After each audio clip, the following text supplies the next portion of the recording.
let's see. Cool.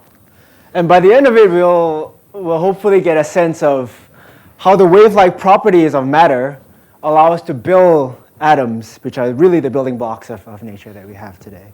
And so there'll be some connections with Francisco's talk, and I'll try to highlight these things. But again, feel free if at any point you're confused about anything or I'm not explaining something clearly, just ask questions at any point. Okay, so again, technology doesn't work. Okay, so one of the really kind of profound things that happened, and this was before 1925, so before 100 years ago, 101 years ago, Louis de Broglie came along, and this was before the kind of proposition on the full theory that we have on quantum mechanics right now, proposed by Schrödinger and Heisenberg. But he came along and he had this proposition that matter, not just light, also behaves as waves, right? So Louis de Broglie, wow, okay, it really doesn't like me. I think I just pointed at this, right? Okay. So this is Louis de Broglie. He's a French physicist. So back in 1924, he wrote his PhD thesis on this topic, that any moving particle object has an associated wave, and therefore an associated wavelength. And of course, he was French, and so he said this in French, which I can't speak, obviously. But and this is really profound because it basically changes our understanding of what matter is. Because before then, people thought of matter as coming in discrete chunks. There are things like particles, they bump around, they move around like tennis balls or baseballs or whatever. But now he's saying that, okay, no, it's not just that. Matter really comes like waves. It behaves like waves. And in fact, you can see there's an equation that was put forward. And you can see that if you have momentum, so P over here is momentum. So if you have an object that's moving with some momentum, there's some innate connection with the position of that particle in the form of a wavelength, right? So there's some kind of notion of spreading like a wave when you have motion in your system, or if your particle is moving in some sense. And again, I don't want to touch too much on the details of when I use the word particle, but just bear with me for a while. And again, this Planck's constant that Francisco brought up pops up again. And so this is kind of a relation between matter moving, the motion of matter, and kind of the wave-like properties of matter behaving like a wave that's flowing and bubbling and moving around in space, right? And so it's kind of a beautiful picture because it paints this picture that our universe, there's a secret hidden universe under which we kind of live and work, and it's hidden to our naked eye. There's this dance that's happening in the universe. And it's like this orchestra, this quantum orchestra that's playing in the background that's hidden to us from our naked eye. But if you get to probe this little nature, there's this profound consequences that we can see. And it's so profound that, again, it won him the Nobel Prize in 1929 when they realized that these effects are very much real and they have strong implications to fundamental science that we do and technology that we can use in our daily lives, as many of which Francisco has already talked about. So, okay, but what does it mean for matter to be waves, right? Yes? Yeah.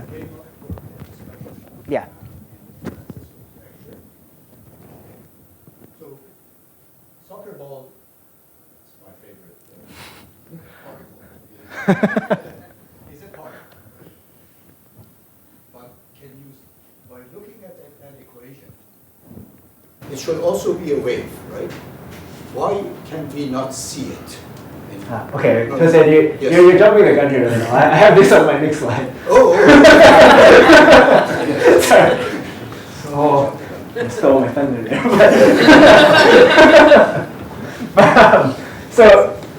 I'll jump. Okay, I'm using a basketball here. Maybe that's why he's not happy with this one. But before I go to that, let me briefly talk about this. So, what does it mean for matter to be waves? Well, we're actually not too unfamiliar with waves and matter being waves. Right? We've seen this in kind of our daily lives. You see water waves all the time. You see it in our cup. If you just move your cup a little bit, you can generate waves in your water cup. The way I'm communicating with you right now, that's utilizing waves, right? There's sound propagating in this room. But this notion of waves is more of a collective notion. So you can still think of it as there are many particles in the room, there's many particles in your water cup, And collectively, they're behaving like waves. So there's a bunch of particles bumping around, but if you zoom out, it looks like a wave, right? But the waves that de Broglie was talking about, or de Broglie, depending on how you pronounce, these are really a more fundamental property of nature. And so individual packets of nature, of matter, behave like waves themselves. And it's not just a collective effect of many particles bumping around with each other, right? And so I think getting to Hussein's point, why don't we really see this, right? Because if you have a basketball, if there's any self-expense, this doesn't really behave like a wave, right? I mean, unless somebody can show this, I'll be pretty mind-blowing. But what about pong balls? Do pong balls behave like waves? Not too much, I would guess. There's the sand, or what about granules of sand? Okay, maybe you can say on the beach, if the wind blows, you see some wave patterns, but individual granules of sand, not too much, right? And then what about atoms, individual atoms? And here I'm showing a little setup with a bunch of lasers that Francisco also mentioned. And these lasers are actually, you're able to pick out little points, and each of these points are little atoms, which I think Tommaso will speak about a little bit more about these setups, maybe a little bit more. But each of these points can be little atoms. But look, on the screen they look very much like particles still. So where's the wave-like nature in these things? And that's kind of a key question, right? Is it really something that we can observe, or is it just a property that we can infer about these atoms, or is this real? And the answer really is kind of a little bit of both things. These are fundamental properties of matter, but at the same time, there's this kind of tension between observing these things versus just inferring them from experiments that we do. And so, just to give a sense of the kind of wave-like nature that you might expect in our daily life, there's Christian sitting over here. I have a picture of Christian. That's Christian over there. And why don't we see Christian, vibrating and wobbling like a wave and spreading out in space? That's because I'm too heavy. Yeah, I mean he's literally too massive. To put it nicely. Well, but that's true because in the matter that we're familiar with is way too large and way too hot. So if the temperature is actually higher, almost counterintuitively, the wave-like nature that we see is far suppressed.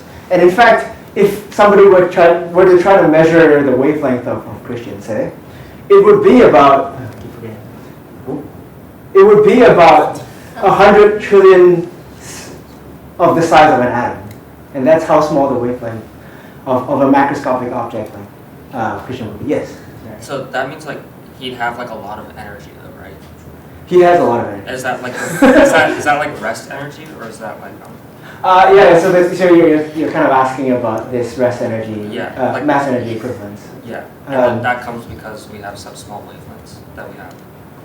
So not exactly. So that kind of is maybe going a little away from what I want to talk about. But he does have rest energy, but that's not the same type of energy that we're referring to here. This is kind of like the thermodynamic energy, emotional energy that he has. Yes, another question. What's like the consequences of these waves? Do they do anything? Yes, and I'll get to that too. You also, everybody's stealing the thunder. Sorry, yeah, please. No, maybe repeat the question. Oh, sorry. She was asking, are there implications to the wave-like nature? And that's something I will get to. Thank you. Yes? Yeah, I was going to ask, I understand how like large objects can have momentum, but is there an explanation of how like massless objects like photons have momentum, other than like that's how the mass works if you put the equations together? Yeah, so your question was massive objects can have momentum, and how do photons have momentum? So the momentum there is a little sort of related to the energy of these. Yeah. Like I can understand how if you look at kinetic energy and then like you put together with the Planck's equation, it kind of works out that way, but it's like very hard for me to. It's conceptual. Yeah, no, that's a fantastic question. And yeah, so this gets into a little bit more on the special relativity side of things. And so this was very much what Einstein kind of did in his profound works that he did with special relativity. But and maybe we can talk a little bit more about this in the break at some point. But I think because I don't want to delve too much away from. but that's a phenomenal question, and she's right. So light does have momentum, and the photons that Francisco talked about, individually they do have momentum as well. But this won't be the focus right now. That's great. All right, any other questions? These are all great questions so far. Cool, all right. So let's move forward. So here's a little experiment that I want to talk about. And here it's just a kind of cartoon animation of this experiment. And this exactly gets to the point of the implication of some of these wave-like properties. Right, so Francisco actually already showed you this with his experiment. So light behaves like a wave, and sure, it diffracts. So if I play this video, you can see that if I had, okay, let's pause this for a hot sec. Can I pause this? No. So I can talk through this. Okay, so if you imagine if you just had a bunch of particles and you had two slits. So you have these slits that are created by these barriers, and you're shooting a bunch of particles from this, I'll call it a shooter, and you're trying to detect the particles on the screen on the other side. What might you expect to appear on the screen by the time you shoot a whole bunch of just, let's say, pong balls through these slits? Any guesses? Two shadows. Two shadows? Or two like right. Yeah, exactly. So that's exactly what you get. That's a, oh, no. I have to click it manually. So here. Oh, skip ahead a little bit. So you can watch these particles. They're shooting. There's a whole bunch of them. And yes, you do end up more or less kind of incommensurate. You might get these two shadow type things. Because there's two slits. And eventually, because there's so many of them, there's some large distribution and they just spread out and spread out over space. Good. But now, if you had a wave like what Francisco said, and this was, you already saw these interference patterns with the laser that you shone through the diffraction grating. As the waves propagate and they diffract through the two slits, so they spread out through the two slits, and then they interfere, you form these interference patterns, right? And now what about quantum objects? So we saw these atoms earlier that looked very much like particles. But then we also saw that de Broglie kind of told you that they also have wave-like properties. So if you, okay, this is kind of a cartoon. This is not what you would actually see in real life. But if you shot a bunch of electrons out of the shooter through two slits, you would get a bunch of points. But if you kept doing this experiment over and over again, what you'll end up with is, this is taking a while. Okay, there we go. Yay, it's spread out. So you'll get this kind of interference pattern by the end of it, if you saw that, right? So this is the implication. So although kind of the measurements that you do end up you seeing these individual electrons as points or point particles, if you allow them to interfere, and in fact it's almost like they're interfering with themselves because you're shooting them one at a time through these slits. They interfere in such a way that creates this wave-like interference patterns at the end of the experiment. And actually, moreover, if you did a measurement, so if this represented a measurement over here, can anybody tell me what you might expect on this side of the screen now? If you measured before looking at the screen, yes, I saw a hand go up. Oh, maybe not. Sorry, what? It's just going to be two slits. Two slits? Yeah. So I will tell you the answer because this has something to do with what more or less Christian will talk about later. But it has to do with a concept known as uncertainty and the measurement principle, which I will leave it to Christian. So I'll leave this as a cliffhanger at the moment.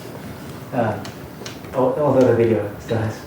Anyway. Also, this website is very good. If you want like animations to look at cool science animations, this website I would like to highlight. It's a great website. But okay, let's jump on to the next slide then. I have a question. Yes, question.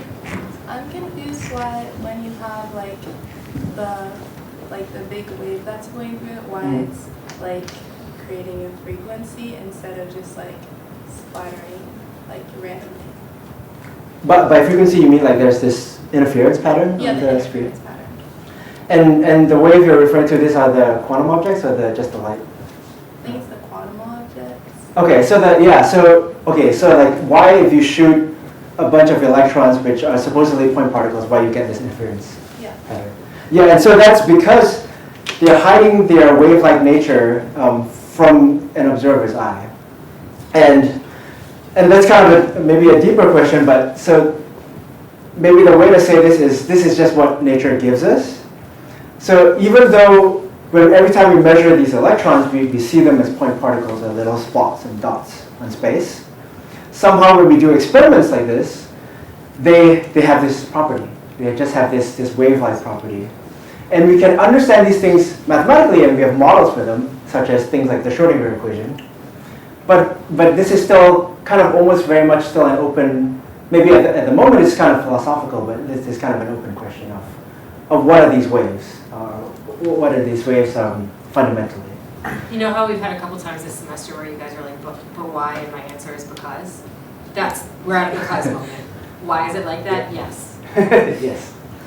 Yes. This is just an accepted moment. When you say waves, Yeah. does it mean like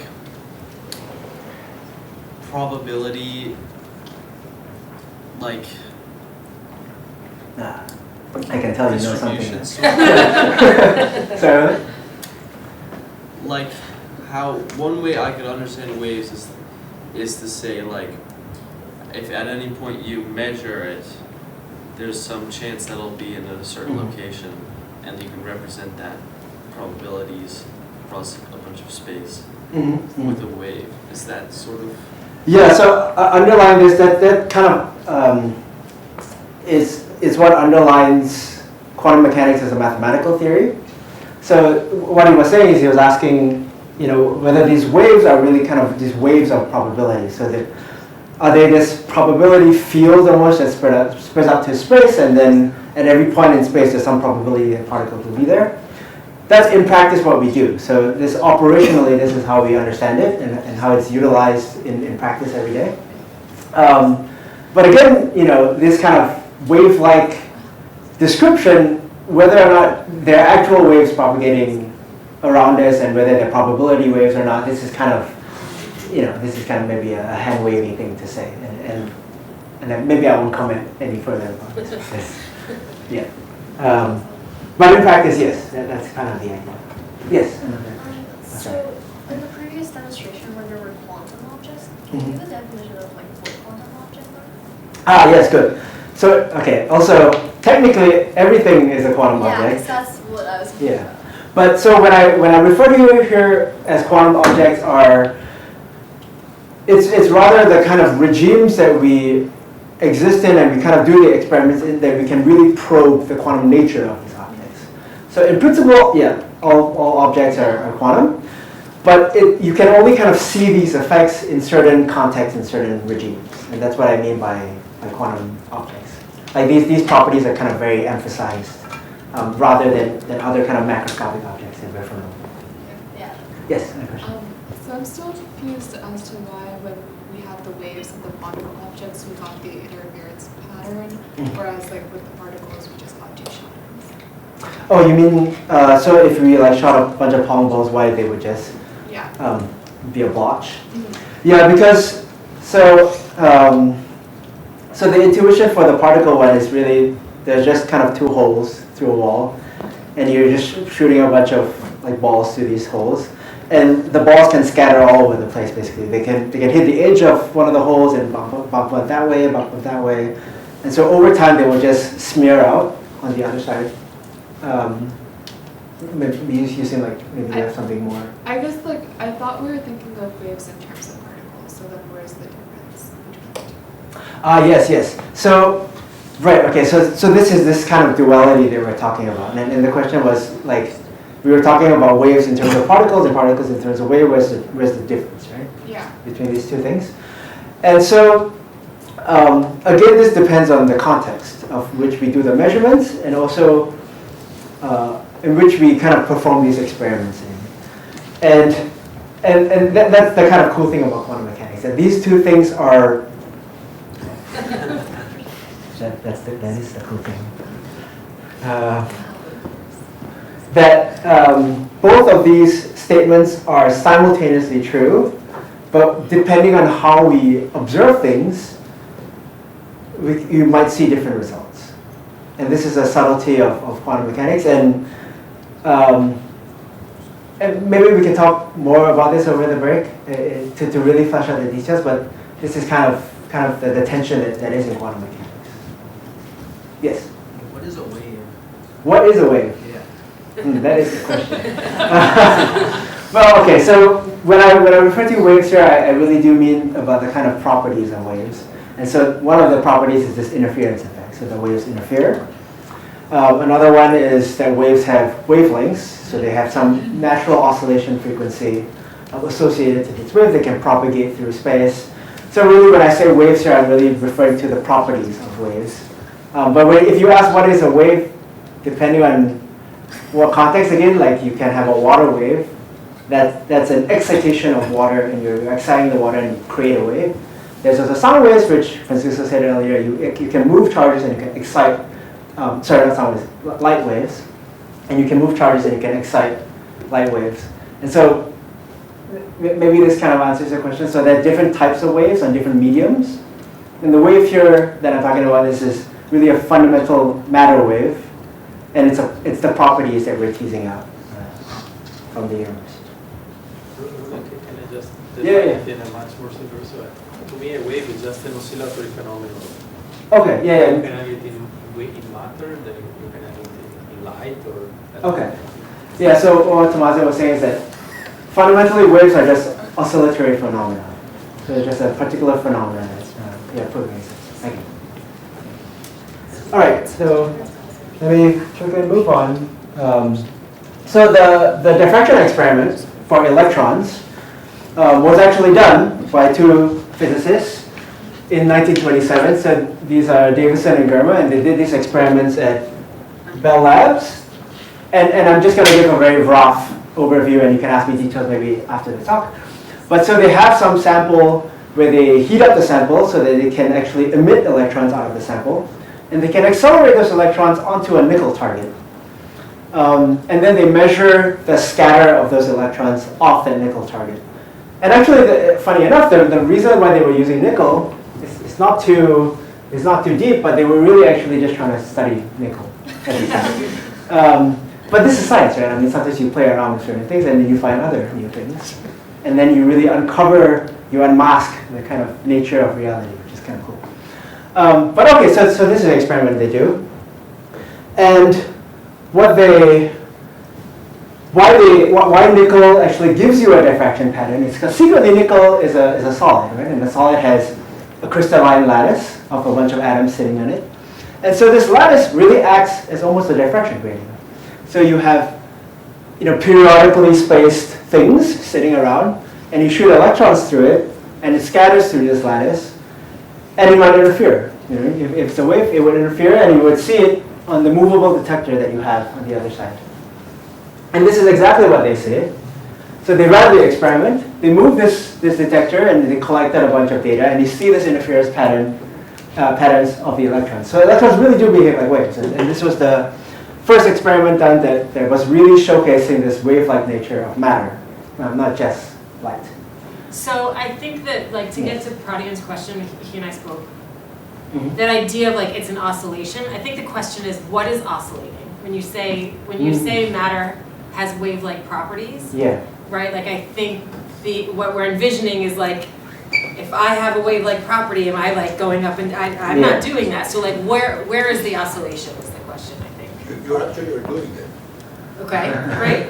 But your wavelength is so extremely short, and your amplitude of the oscillation is so small that it's not visible over your size and human size. In fact, all of us are oscillating. So does that Quantum get mechanics. Wait, when light acts as a wave, is the photon moving like this? I see where you're, okay, maybe your question is, I see. So, okay, the short answer is no, But so it's not that the photons are moving on this oscillatory path.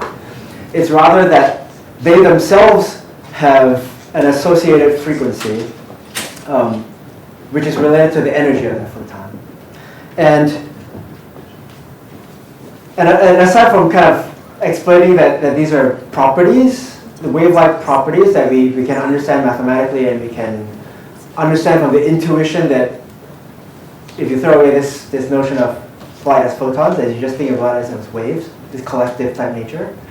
This intuition that we get, we know of waves and things that we're familiar with, like water waves, sound waves. Somehow these fundamental objects, like electrons and even photons, they have these properties that waves that we're familiar with also do. And so it's the properties that we're really extracting, and we can then infer that somehow underlying all their stuff is really some kind of oscillatory nature. We have these things. So one way that you could sort of think of this is that in a classical picture, when we think of wave, water wave, right? When we speak acoustical wave, all of them require a medium. Okay? There has to be water molecules that sort of bobble up and down, up and down. Here, the sound wave requires a medium, air. Right? Without air, I will not be able to talk to you, right? Because my sound is not going to go anywhere. It requires a medium. A quantum wave does not require a medium. A photon can also exist in outer space, right? It's almost pure vacuum, yet photons can go, and of course this is, we now know, right? And it was not known 100, maybe over 100 years ago. An atom can also act like a wave, even though it sits in outer space, and also act as a wave. So in quantum systems, waves, matter waves, or photon waves, they do not require a medium. And Most. Maybe I could add something. Like somebody said it, who was it? I think you was it. About probability. That it is a probability wave. Yeah. You know, like the wave sort of gives you the probability that you find this particle at a certain space. So I think what you said before was exactly right. So that's what it is. It's a probability wave. Right. And maybe and kind of riffing off this topic slightly. So the job of, I guess, physicists is really to ask what is nature and kind of try and create models, like Francisco is saying, that more and more accurately tell you and predict what nature would do and what you would expect out of nature. But maybe the asking the why questions, maybe that's a bit more for philosophy. So, but so the what question is like, what is this wave and how does it, what are the implications of these waves? That we can do, and we can model it mathematically, and we can predict it, and we can see the properties of these waves. But maybe asking really kind of what is, you know, what are the stuff and why it is the way it is, maybe that's too much the question. Yes, sir. Like earlier we talked about the uncertainty principle and said like if we were observing it, it would change the behavior.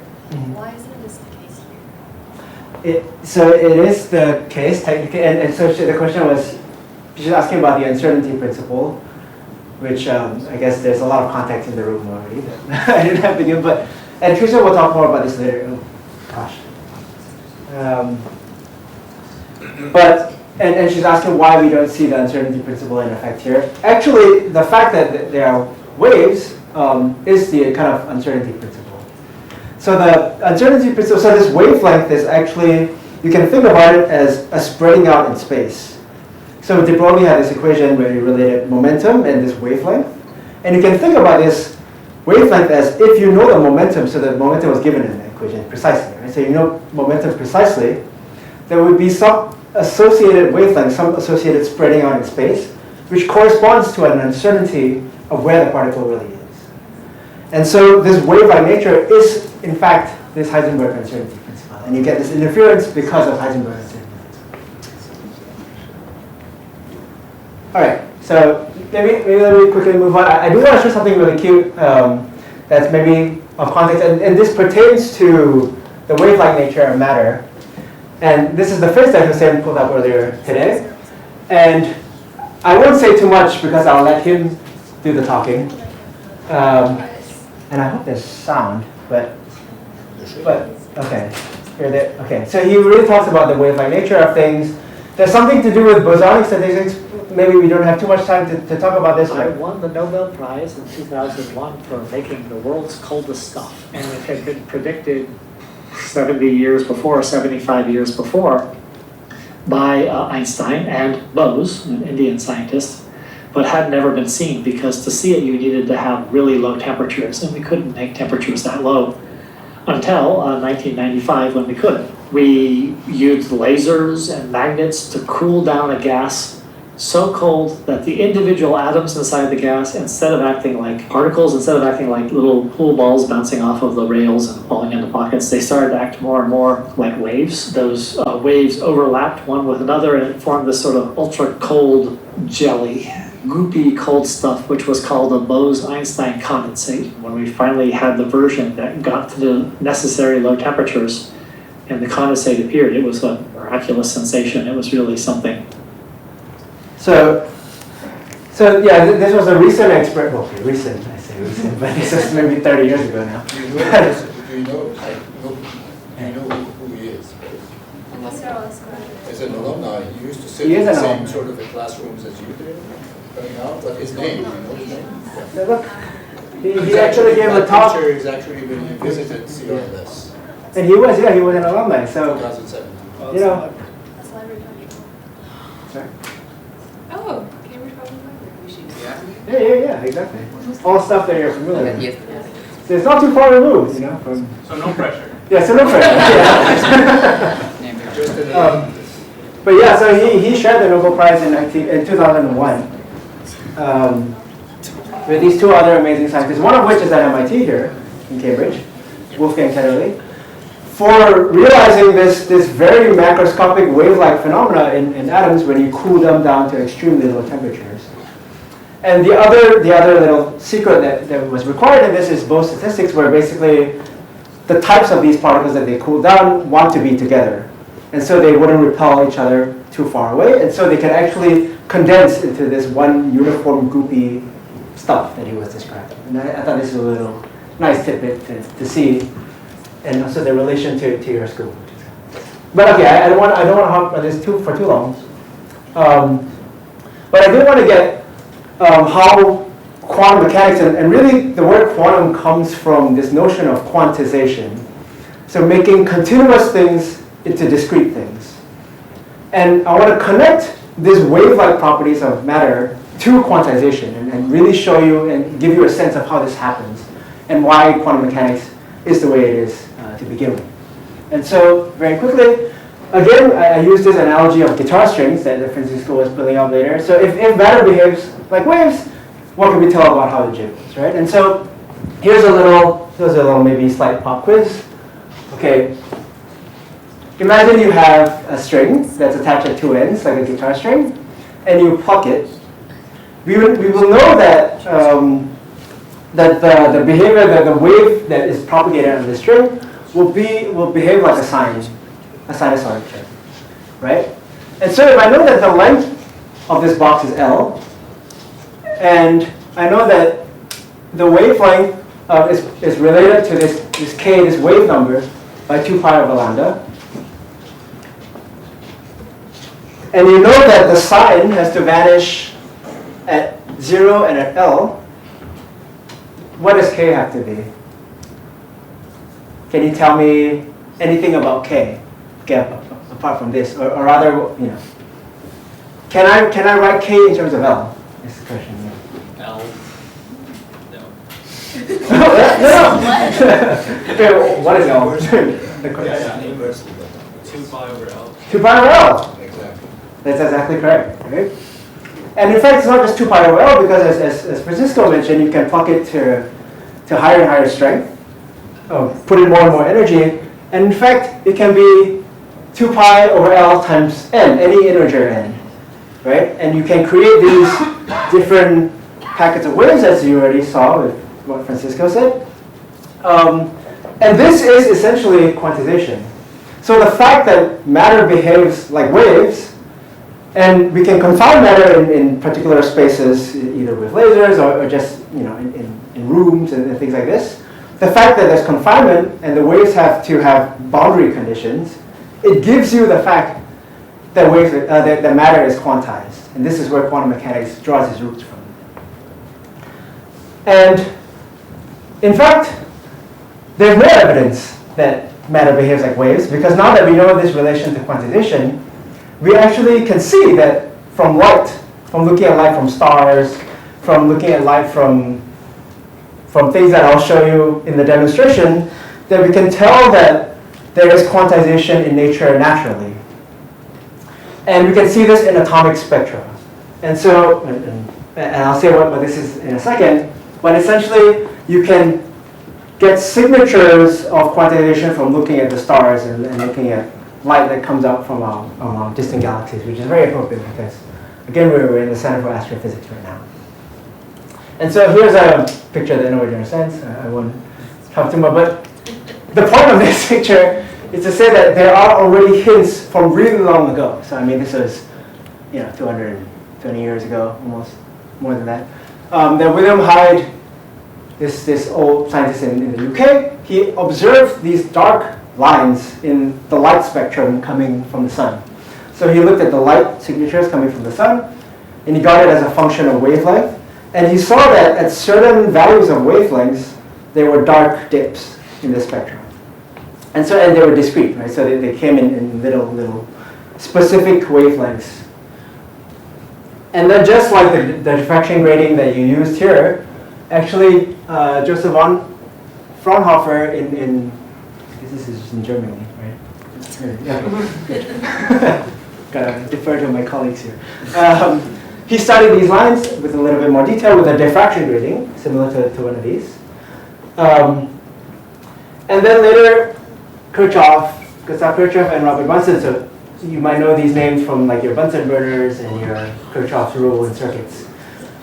They realized that these lines were actually specific to specific elements on the periodic table. So every element had a little quantum fingerprint to them. And you can distinguish elements based on these spectral lines that they were seeing from light, that you got from shining light on these atoms.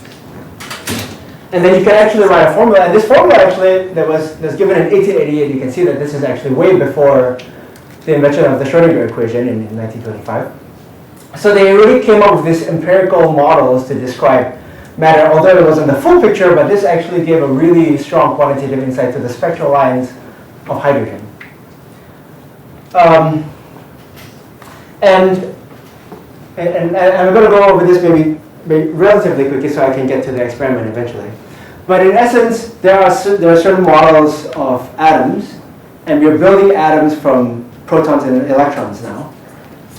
And the simplest kind of model one might imagine is that, okay, if you have electrons and you have protons, you can build atoms out of these things. But obviously these things are oppositely charged, and so they will attract each other. So that they will just fall into each other and they wouldn't be stable, right? So one way to possibly make them stable is if we send them in orbits, right? So we send the electron on an orbit around the proton. But the problem is, as Francisco had mentioned, if the electron were to be moving and accelerating around in a circle, it would radiate, right? It would send light off. And sending light out means that it's sending energy out, which eventually will cause the electron to slow down and spiral into the proton. So this is also not a complete and good model for stable atoms. But then later Bohr came along, so Niels Bohr, in 1911, he came along and he proposed the Bohr model of an atom that, inferring from experiments that he had seen before, that maybe the electrons weren't just willy-nilly orbiting these protons, but they had to occupy specific orbits around the proton. And these orbits corresponded to specific wavelengths, like a guitar string that was being plucked around these protons. And then you can kind of get these stable orbits, and if you hop between orbits in this animation, you can see that photons either get emitted or you can absorb photons and pop into another orbit. And this was a great model, actually. It actually was able to predict a lot of things, but not everything, of course, because this wasn't the complete picture. It was a very good picture, but not complete. And then came along quantum mechanics. We solved some of these issues. And so what we really understand now, which we can talk more maybe over the break about this, is that electrons don't just orbit the proton, but they have these orbitals, and so they have these lobes of probability. So these probability waves that we were talking about, they occupy these lobes of probability around the atom, and that makes it really stable. And so your atoms, like hydrogen, that's why we can sit in this room and not everything is decaying all at once, because, and that's why things are stable, and that's the reason. We also use these things to hypnotize the students. If we just keep watching. And maybe just connecting on the point that Christian will emphasize in his talk is that this probability wave is not just our lack of knowledge, it's something that's going to be very fundamental. Yes, thank you. Sorry, all right, and I think the teacher mentioned that you've all taken AP chemistry, so you know these principles. So this is the last little tidbit that I want to impart. So if you wanted to build an atom with more electrons than just one, like hydrogen, you would need to know a little other thing about nature, is that there's this property of some of the fundamental particles in nature. Actually, it's the property that allows you to have chairs that you're sitting on, and why this room doesn't just all collapse to a single point. And it's actually a property called Fermi statistics, and the fact that electrons are fermions. And basically, in very quick terms, fermions don't like to be together, and so they try and stay apart. And that's why you have this kind of pressure that's pushing outward from some of the materials that we're sitting on. And in fact, in atoms, the reason why you have this filling principle is because these electrons are fermions, and they don't like to occupy the same energy levels. And so they fill up these energy levels as you put more and more electrons into the atom. And this also then leads me to another point. There's another property of some of these fermions, some of these electrons. No, actually, property of all of these electrons. I want to be precise here. That they have this property of spin, and this is quantum spin, which is maybe analogous to the spin that you're familiar with in everyday life. So you can think about quantum spin as actual spinning tops of these electrons. But of course, this is not the full picture. In quantum mechanics, you can only have two types of spin for electrons, and that's spin up and spin down. And so you can't have the spin of the electron actually be pointing in any arbitrary direction. You can only take these two particular values. And so you get exactly this filling principle, Bose and Pauli exclusion principle from the electrons, which prevents any two electrons from having the same spin and sitting in the same energy level here, or same state rather is the precise statement. And so you have to fill up these levels kind of in order by placing one electron in one spin state and another one in another spin state, and they keep building these up until you get eventually the full periodic table of elements.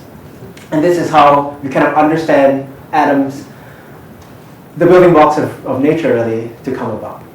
And okay, so now we can really get to the demonstration, and let me tell you what this demonstration is before we actually get to it. So we will actually see spectra. Thank you. And you'll get to keep these glasses, by the way. These are little diffraction glasses. And we'll actually get to see spectra of different atoms, which is, I think, very cool. And the way that you'll be seeing them is we'll have little gas tubes with different atoms in them. And these atoms, and then we'll shine a light through these tubes.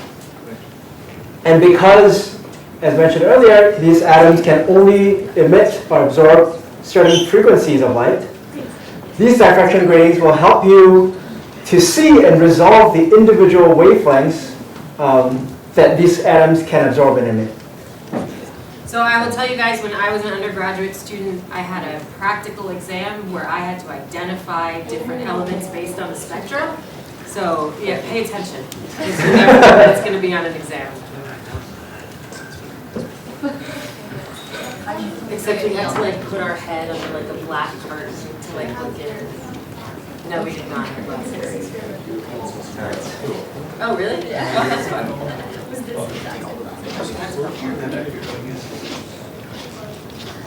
I'm also going to put on my Well, I see glasses. that, like, Okay, actually, before we put them on, take them off first, just for a second, and then I'll tell you when to put them on, just so we don't spoil the surprise. But okay, but here's what's happening. So we have this canister, and I'll turn the lights off in a second.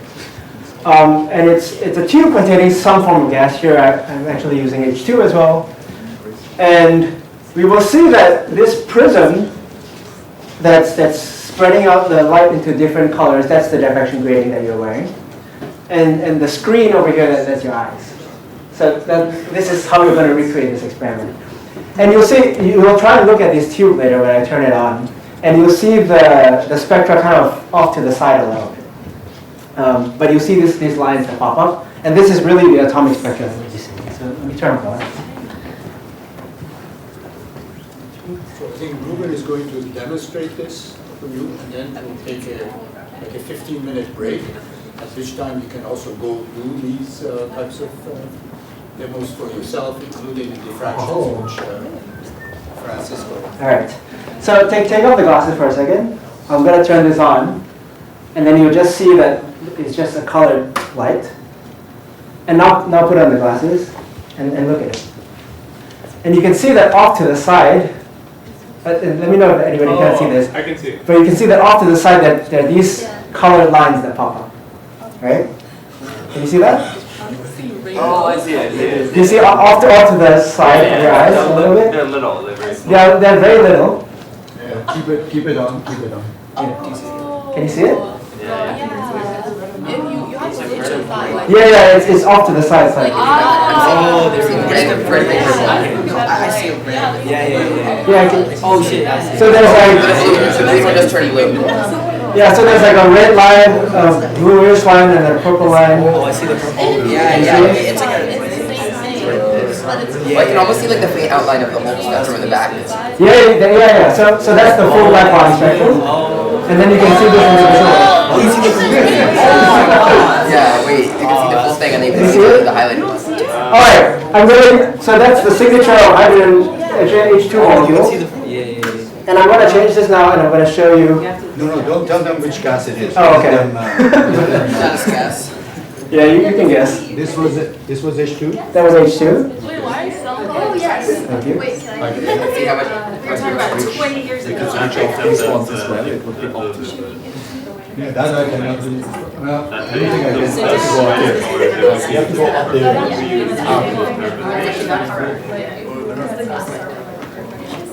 Alright. What about this? Can you see some more here? There's more, right? There's more lines? There's more. Can everybody guess what this element Do you know is? which gas it is? Could it be? Helium! Somebody said helium, great. This is helium. You might know it. Alright, and I have one more that I'll show you as well. Now, the next one, so the previous one was hydrogen, the next one, presumably you could say down the periodic table, is helium. But this one is definitely not lithium. Wait, so why do the spectra appear on the sides? Sorry, what? Why do the spectra appear on the sides, not like... Not right, yeah, because so your diffraction grating glasses, it's acting as a prism. Okay. So So it's it's like spreading out. prism here, one prism here. Exactly, yeah. Yeah. Alright, last one.